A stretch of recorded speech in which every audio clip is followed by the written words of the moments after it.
दोस्तों, आप लोगों के सामने फिर से आज मैं पॉलिटी की क्लास लेकर के आया हूँ। अगर आप लोग इसका अच्छा से अध्ययन करेंगे, अच्छे से इसको पढ़ेंगे, तो हमारे ख्याल से पॉलिटी से रिलेटेड किसी भी प्रकार का कोई क्वेश्चन आप लोगों से नहीं छूटेगा। जनरली जो हमारा एग्जाम होता है रेलवे, एसएससी, बैंक, ईटीसी, तो इसमें जो जिस प्रकार का क्वेश्चन पूछा जाता है, हम उसका पूरा बेसिक कॉन्सेप्ट को तैयार किए हैं यहाँ पे। तो ये जो मेरा नोट्स है, जो कि हम यहाँ पे आपको लिखाए हैं, इसमें से जो मेन पॉइंट है उसको मैंने लिखा है, और इसका जो बेसिक डिटेल्स है उसके बारे में बताएंगे। आज जो हम लेकर के आए हैं वो संविधान का जो बेसिक स्ट्रक्चर है उसके बारे में बताएंगे।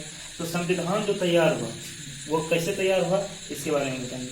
तो सबसे पहले भारतीय संविधान का जो निर्माण हुआ, जो आज हमारे देश में एक कानून के रूप में सर्वोच्च माना जाता है, वो उसका जो शुरुआत हुआ वो कैसे हुआ इसके टॉपिक को पढ़ेंगे, इसके बारे में जानेंगे।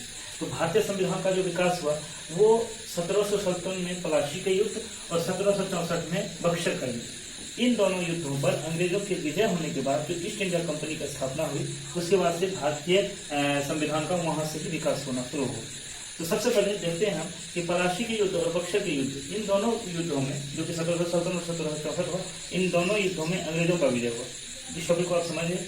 इसके बाद आता है कि जैसे ही इन दोनों में विजय हुआ, उसके बाद यहाँ से जो अंग्रेज थे वह अपना सिस्टम को चलाने के लिए बहुत से कानून को लगाया, बहुत से लॉ को लगाया। उनकी ईस्वी अलग अलग प्रकार से दी हुई है, और इसी को हम लोग जानेंगे, एक एक टॉपिक को जानेंगे अच्छा से, इसको अच्छा से समझिए।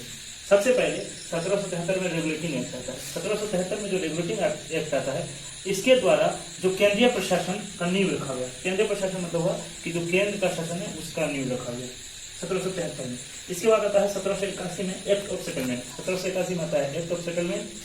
इसके बाद आता है 1784 में क्विट्स इंडिया एक्ट। 1784 में क्विट्स इंडिया एक्ट। 1793 में चार्टर अधिनियम।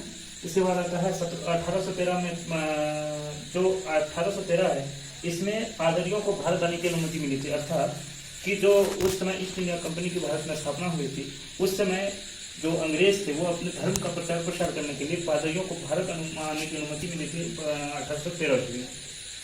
इसके बाद आता है 1833 में। 1833 में चार्टर अधिनियम। इसके बाद 1833 में जो मुख्य काम हुआ उसमें क्या हुआ था कि 1833 में दास प्रथा पर रोक लगा दिया गया था, जो कि 1843 तक पूर्णतः समाप्त हो गया। इसके बाद आता है 1853 में चार्टर अधिनियम। इसके बाद आता है 1858 में भारत शासन अधिनियम। 1861 में भारत परिषद अधिनियम। 1873 में का अधिनियम। इसके बाद 1892 में भारत परिषद अधिनियम। 1909 में भारत परिषद अधिनियम, जिसे कि हम लोग मार्ले मिंटो सुधार के नाम से भी जानते हैं। इसके बाद सांप्रदायिक निर्वाचन का जनक, जो कि बहुत इंपॉर्टेंट क्वेश्चन है। सांप्रदायिक निर्वाचन का जनक, जो कि कई बार पूछा गया एग्जाम में, तो किसे माना जाता है? उसे लॉर्ड मिंटो को माना जाता है। और इसके बाद एक चीज समझिए कि 1909 में जो भारत परिषद अधिनियम है, उसी को हम लोग मार्ले मिंटो सुधार अधिनियम के नाम से भी जानते हैं। इसके बाद आता है 1919 के भारत शासन अधिनियम, जिसे मॉन्टेग्यू चेम्सफोर्ड सुधार के नाम से जाना जाता है। इसके बाद आता है एक पॉइंट और कि 1926 में ली आयोग की सिफारिश पर जो केंद्रीय लोक सेवा आयोग है, इसका गठन किया गया, जो कि इंपॉर्टेंट क्वेश्चन है, और ये क्वेश्चन भी आता है एग्जाम में। इसके बाद आता है 1935 के भारत शासन अधिनियम, जिसमें कि मतलब संविधान की अगर हम बात करें तो संविधान का जो बेसिक स्ट्रक्चर तैयार हुआ, इसमें तो इन सभी का भूमिका है। साथ साथ 1935 का जो भारत शासन अधिनियम है, इसका हमारे संविधान की महत्वपूर्ण भूमिका है, क्योंकि इससे लगभग 240 से 250 अनुच्छेद ऐसे हैं जो कि शब्दशः या तो ले लिए गए हैं या तो उसमें कुछ बदलाव करके लिया गया है हमारे संविधान में। तो एक चीज इसमें देखते हैं, जो 1935 में भारत शासन अधिनियम जो लागू हुआ था, इसमें 321 अनुच्छेद और 10 अनुसूची थी उस समय में। इसका जो मुख्य काम हुआ था 1935 में जो भारत शासन अधिनियम हुआ था, उसमें जो मुख्य काम हुआ था वो था सांप्रदायिक निर्वाचन प्रणाली का विस्तार, वर्मा को भारत से अलग किया गया, भारतीय रिजर्व बैंक की स्थापना की गई, लगभग 10% जनसंख्या को मताधिकार दिया गया। तो दोस्तों, जो मतलब मेरा ये बेसिक पॉइंट था संविधान की जो बेसिक स्ट्रक्चर तैयार करने में जो मेन पॉइंट था उसके बारे में बताया मैंने। इसमें क्या है कि अब हम जो पढ़ेंगे इसका एक एक पॉइंट को, हर एक पॉइंट को डिटेल से पढ़ेंगे, ताकि इससे किसी भी प्रकार का कोई पॉइंट नहीं छूटे। मैं ये पॉइंट को इसलिए दर्शा दिया ताकि आप लोगों को ये पता चले कि संविधान के बारे में कौन कौन से पॉइंट मुख्य भूमिका निभाएगी। इसके बाद हम लोग चलते हैं आगे की ओर। तो दोस्तों, जहाँ तक मैं संविधान का बेसिक स्ट्रक्चर था उसके बारे में आप लोगों को बताया।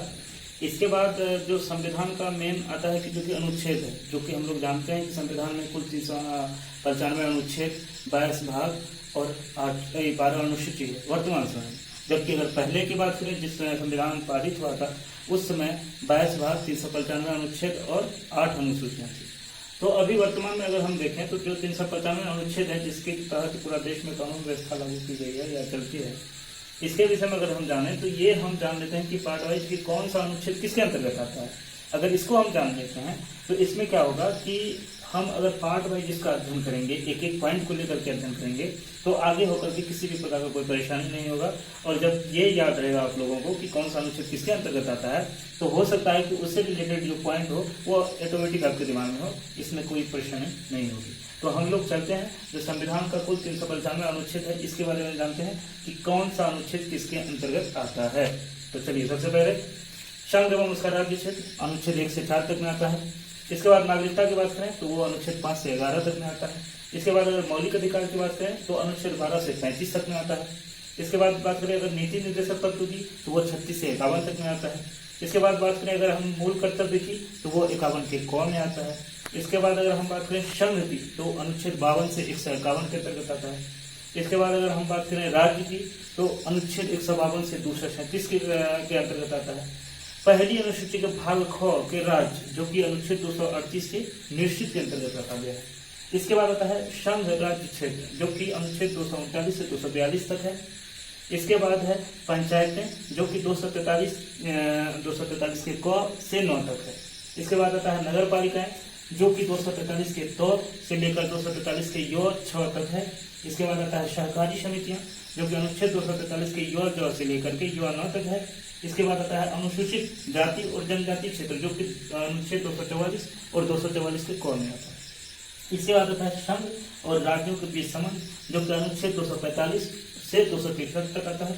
इसके बाद आता है वित्त संपत्ति और संविधान और वाद जो कि अनुच्छेद 264 से लेकर के 300 के क तक आता है। तो दोस्तों, हम जो इसको जान रहे हैं इसमें यह जान रहे हैं कि जो अनुच्छेद है ये किस प्रकार से बटा हुआ है।